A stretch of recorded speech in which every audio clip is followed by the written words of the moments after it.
इस गुरुआ पीरां दी धरती ते तुहाडे सारिया दे बीच आके मैनू मान महसूस हो रहा हो। पंजाबियों किवे हो?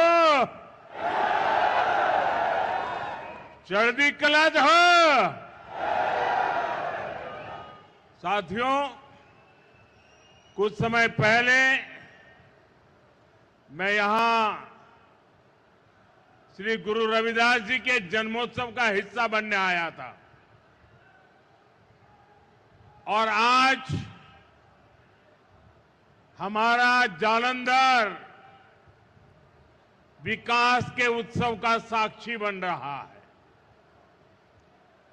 आज सुबह मुझे जींद से देश की पहली हाइड्रोजन ट्रेन शुरू करने का अवसर मिला है। आज जींद से ही मुझे कुरुक्षेत्र में एक भव्य सिख म्यूजियम के शिलान्यास का सौभाग्य मिला है। ये म्यूजियम हमारी गुरु परंपरा को, गुरुओं के ज्ञान को भावी पीढ़ी तक पहुंचाने में बड़ी भूमिका निभाएगा। ये गुरुओं की शिक्षाओं, उनके बलिदान और सेवा की परंपरा को जीवंत रूप में प्रस्तुत करने वाला प्रेरणा केंद्र बनेगा। हरियाणा की भाजपा सरकार ने हमारी सिख विरासत को भावी पीढ़ी तक पहुंचाने के लिए ये पवित्र काम शुरू किया है। साथियों, विकास कार्यों को गति देते हुए अब यहां जालंधर से कई नई रेल सेवाएं शुरू की गई है।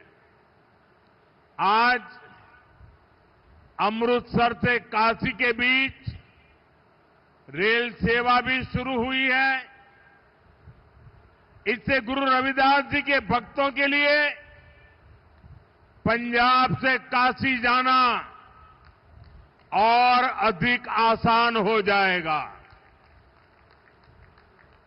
आज दौलतपुर चौक और करतौली के बीच नई लाइन भी शुरू हुई है। करतौली से अंबाला के बीच नई रेल सेवा को भी हरी झंडी दिखाई गई है। साथियों, आज ही लुधियाना बाईपास का शिलान्यास, दिल्ली अमृतसर कटरा एक्सप्रेसवे के एक और सेक्शन का लोकार्पण हुआ है। मैं ऐसे हर प्रोजेक्ट के लिए देशवासियों को और खास तौर पर पंजाब के मेरे भाई बहनों को बहुत बहुत बधाई देता हूं। आज भारत सरकार कनेक्टिविटी के, इंफ्रास्ट्रक्चर के अनेक ऐसे प्रोजेक्ट पर पंजाब में काम कर रही है। पंजाब में भाजपा सरकार नहीं है, लेकिन हमारा पंजाब विकसित हो, इसके लिए केंद्र की भाजपा एनडीए सरकार कोई कसर बाकी नहीं छोड़ रही है। साथियों, आज मैं विशेष रूप से जालंधर के लोगों की भी सराहना करूंगा, जिन्होंने स्वच्छता से स्वागत पहल के माध्यम से इस कार्यक्रम को और सार्थक बना दिया है।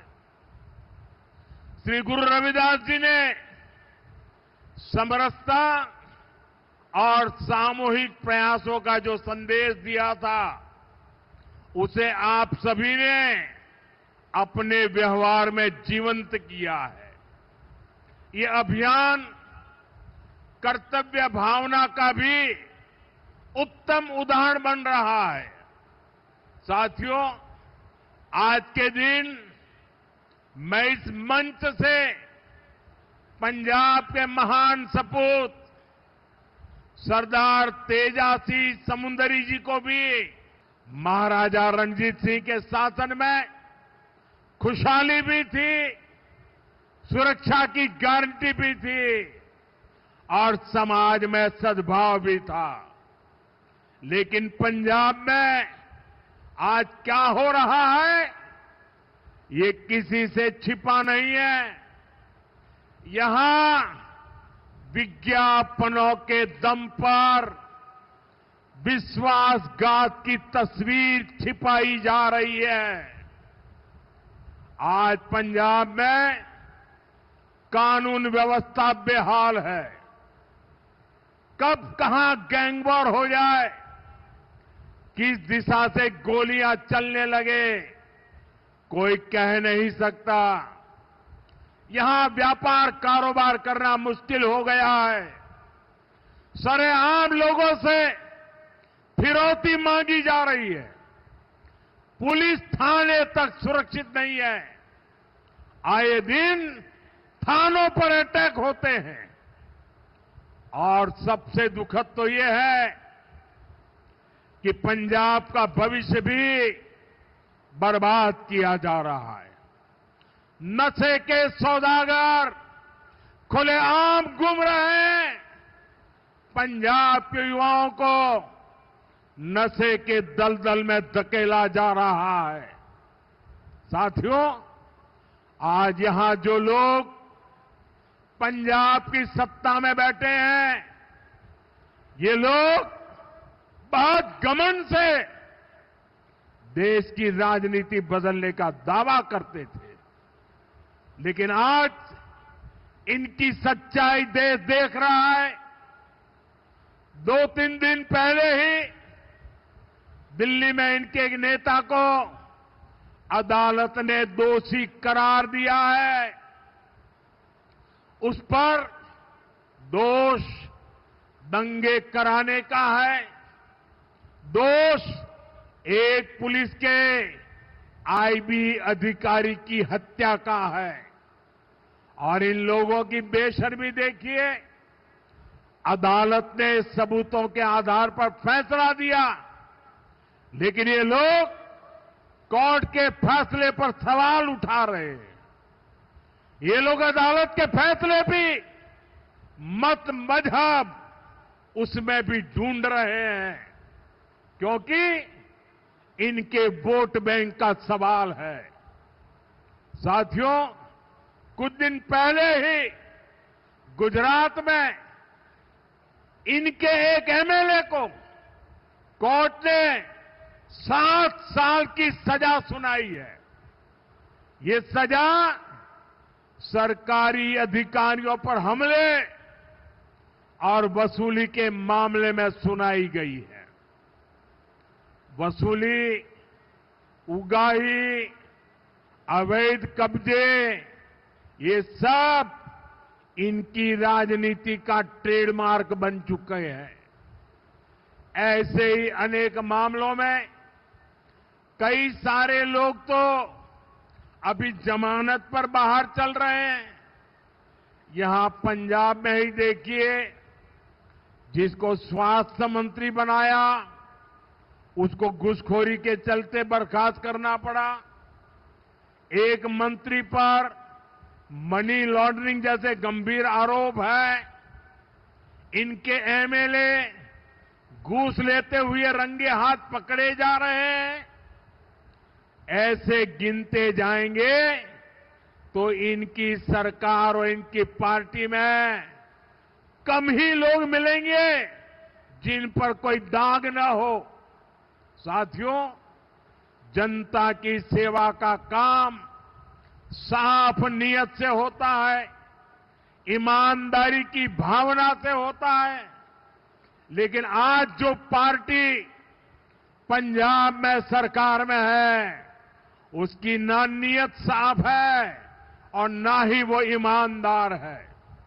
उसकी पहचान ही कट्टर बेईमान पार्टी की है। साथियों, केंद्र सरकार अपनी तरफ से हर संभव प्रयास कर रही है कि पंजाब की जनता को केंद्र की हर स्कीम का लाभ मिले। लेकिन कट्टर बेईमान पार्टी की सरकार में यहां लूट का खुला खेल चल रहा है। बीते 12 वर्षों में केंद्र से पंजाब को लाखों करोड़ रुपए भेजे गए। इस पैसे से गांव के रास्ते बनते, नहरें बनती, मंडियां बनती, लेकिन पंजाब सरकार ने उस पैसे को सही जगह खर्च नहीं किया। और बड़ी बात यह है कि ये लूट कर्ज के पैसे पर भी चल रही है। पंजाब के नाम पर कर्ज लिया जा रहा है। पंजाब का बजट कर्ज का ब्याज चुकाने में लग रहा है और यहां राज्य सरकार चला रहे लोग उस पैसे पर मौज कर रहे हैं। साथियों, आज हालत यह है कि पंजाब में विकास का हर काम ठप है। सिर्फ भारत सरकार की योजनाओं पर अपने नाम का स्टिकर लगाकर बेचा जा रहा है। आयुष्मान आरोग्य मंदिर जो पूरे देश में चल रहे हैं, उन पर यहां अपना स्टिकर चिपका दिया। पूरे देश में 5 लाख रुपए तक का मुफ्त इलाज देने वाली आयुष्मान भारत योजना चल रही है। यहां उसके साथ भी खेल खेले जा रहे हैं। साथियों, पंजाब का सामर्थ्य अद्भुत है। यहां के किसानों में, यहां के नौजवानों में बहुत क्षमताएं हैं। पंजाब तेजी से विकसित हो सकता है। इसके लिए यहां भाजपा की डबल इंजन सरकार जरूरी है। आप सभी के सामने बीजेपी की राज्य सरकारों का उदाहरण है। जब से दिल्ली में डबल इंजन सरकार बनी है, तब से दिल्ली के विकास को नई गति मिली है। आपके पड़ोस में हरियाणा है, वहां बीजेपी की डबल इंजन सरकार किसानों को 24 फसलों पर एमएसपी देती है। पंजाब में किसानों को सिर्फ धोखा दिया जा रहा है। केंद्र और हरियाणा सरकार कर्मचारियों को 60% डीए दे रही है। यहां 60% तो छोड़िए, जो मिल रहा है उसकी भी कोई पक्की गारंटी नहीं है। कर्मचारियों को अपना हक पाने के लिए भी धरना देना पड़ता है। और बहनों बेटियों की पीठ पर तो इन्होंने छुरा भोंका है। बड़ी बड़ी बातें करके वोट तो ले लिया, लेकिन पूरे 50 महीने चुप रहे। वायदे की याद तक नहीं आई। अब तक बहनों के खाते में 50,000 रुपया आ जाने चाहिए था, लेकिन बहनों को सिर्फ झूठ मिला। और साथियों, पंजाब में जो कांग्रेस पार्टी है, उसका भी अपना ही रोना धोना चल रहा है। पंजाब में कांग्रेस में कुर्सी का किस्सा ही खत्म नहीं हो रहा। ये इसलिए नहीं लड़ रहे कि पंजाब का हित कैसे होगा। इनकी लड़ाई इसलिए है कि इनकी जो कुर्सी है वो किसके पास रहेगी। और साथियों, अकाली दल का भी यही हाल है। वो भी अपने ही स्वार्थों में उलझे हुए हैं। उनको भी पंजाब के लोगों की कोई परवाह नहीं है। साथियों, पंजाब में असली बदलाव भाजपा ही ला सकती है। पंजाब को विकसित बनाने का काम भाजपा ही करेगी। पंजाब को आत्मनिर्भर बनाने का काम भाजपा ही करेगी। पंजाब में नया निवेश आए, पंजाब में रोजगार के नए अवसर बने, पंजाब में बने प्रोडक्ट दुनिया के कोने कोने में पहुंचे,